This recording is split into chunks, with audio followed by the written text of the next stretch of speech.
Hello everyone. आजकल CBSE का एक सर्कुलर है 14 मई का, art education and art integrated learning. उसको लेके थोड़े से डाउट हैं, तो मैं इस वीडियो में कोशिश करूंगा कि वो डाउट क्लियर कर पाऊं। देखिए, इसमें सबसे पहले तो ये है कि ये जो आर्ट इंटीग्रेटेड लर्निंग है या आर्ट इंटीग्रेटेड प्रोजेक्ट है, किस किस क्लास के बच्चों को बनाना है, कैसे बनाना है, तो मैं ये सब आपको थोड़ा इस वीडियो में बताने की कोशिश करूंगा। देखिए, हमारा 14 मई का सर्कुलर है सीबीएसई का, art integrated project for class 1 to 10। तो इसमें ऐसा नहीं है कि 1 to 10th के लिए है, ये 1 to 12th सबके लिए है। मैं भी आपको बताऊंगा आगे, देखिएगा।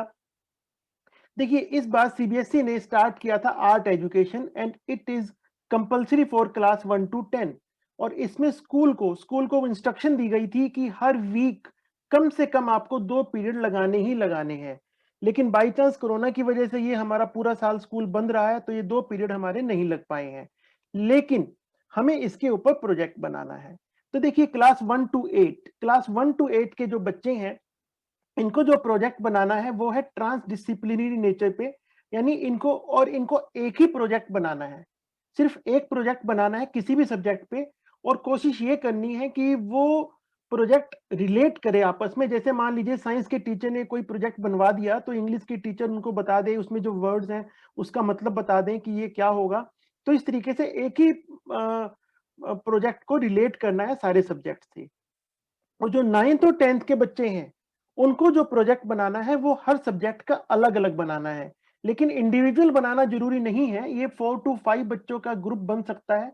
और ग्रुप बना के वो ये प्रोजेक्ट बनाएंगे और उनके जो मार्क्स हैं वो भी लगेंगे सब्जेक्ट इनरिचमेंट एक्टिविटी के अंदर। तो सब्जेक्ट इनरिचमेंट एक्टिविटी के अंदर 9th और 10th क्लास के जो बच्चे हैं उनके मार्क्स लगेंगे। अब यहाँ पर लेकिन हमें एक चीज ये भी ध्यान रखनी है कि जो प्रोजेक्ट बनेगा, तो एक सीबीएसई का एक प्रोग्राम है, एक भारत श्रेष्ठ भारत प्रोग्राम।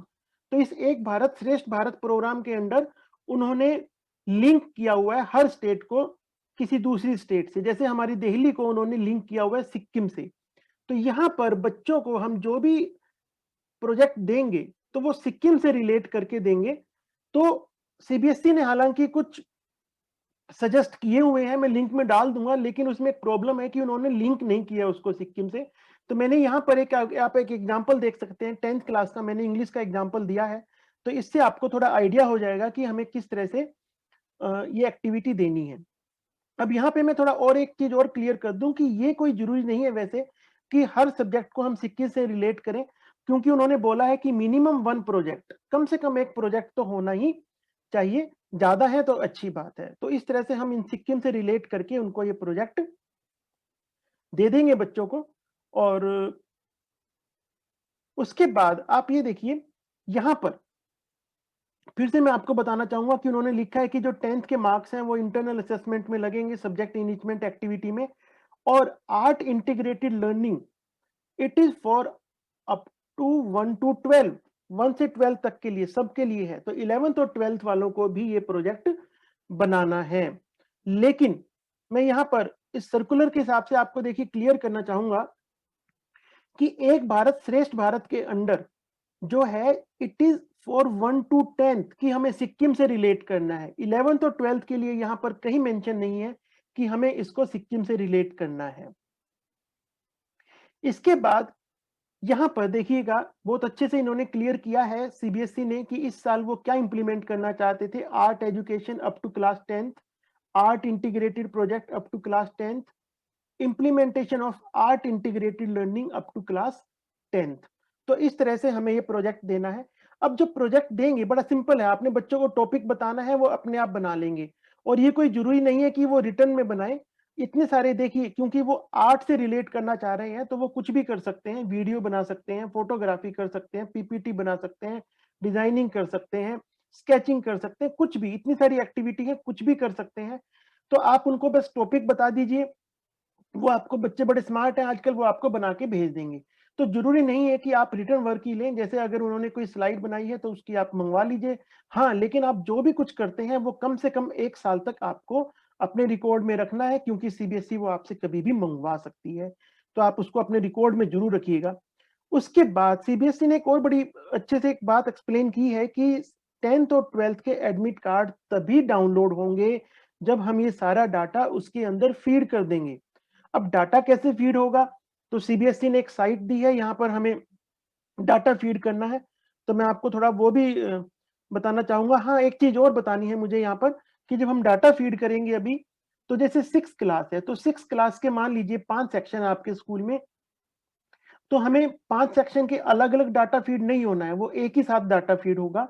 और उसमें हमें आपने जो एक्टिविटी करवाई है, जैसे यहाँ पर मैंने एक एग्जांपल के लिए लिया है सीरियल नंबर, तो जो एक्टिविटी का सीरियल नंबर है, वो भी हमें वहाँ पे मेंशन करना है। तो इसलिए आप कोशिश कीजिएगा कि पूरी क्लास को एक ही टॉपिक दें और वो सीरियल नंबर आपको पता होना चाहिए कि आपने किस सीरियल नंबर वाली एक्टिविटी उसको दी है, क्योंकि वहाँ पे वो आपको मेंशन करनी है। तो कोशिश ये रही कि हर बच्चे को एक ही हर पूरी क्लास को एक ही प्रोजेक्ट मिले तो ज़्यादा अच्छा है, और वो वैसे भी असेसमेंट करने के लिए भी ईज़ी हो जाता है, नहीं तो बच्चे कहेंगे कि कोई कहेगा मेरा ईज़ी था, कोई कहेगा मेरा डिफ़िकल्ट था। अब देखिए जब हम उस साइट पे नंबर को ये डाटा अपलोड करेंगे तो सबसे पहले हमें आर्ट टीचर का नाम भरना है, फिर मोबाइल नंबर भरना है, उसके बाद हम यहाँ पे सेव करके आगे चलेंगे। यहाँ पे उसके बाद देखिए क्या चीज़ है, आर्ट्स पीरियड इन्फॉर्मेशन क्लास किस-किस दिन हम लोग पीरियड देते हैं। अब जैसे 9th और 10th के हम प्रैक्टिकल पीरियड लगाते हैं, तो हम यहाँ पर टाइम भी उनका फिल कर सकते हैं कि ये टाइम होता है हमारा। उसके बाद नेक्स्ट पार्ट में देखिए art activity as per syllabus performed, और यहाँ पे हमें कोड नंबर जो सीरियल नंबर मैंने अभी आपको पीछे दिखाया था, ये देखिए ये सीरियल नंबर, ये वाला सीरियल नंबर हमें वहाँ पे मेंशन करना पड़ेगा। आपने जो एक्टिविटी करवाई है, वो वाली एक्टिविटी का सीरियल नंबर हमें यहाँ पे मेंशन करना पड़ेगा। Select number of student participated, जैसे 6th क्लास में मान लीजिए आपके स्कूल में 500 स्टूडेंट है, तो यहाँ पे 500 लिखा जाएगा, क्लास लिखी जाएगी, और ये सेक्शन वाइज एंटर नहीं होंगे, इकट्ठे ही एंटर होंगे। उसके बाद art integrated activity for class 1 to 12th, class का नाम एक्टिविटी, ये एक्टिविटी इन्होंने एक्स्ट्रा 3 में दी हुई है। जैसे मान लो बच्चों ने पीपीटी बनाई है, तो हम यहाँ पे पीपीटी लिखेंगे, उसने रोल प्ले किया तो रोल प्ले लिखेंगे, सब्जेक्ट टॉपिक का नाम।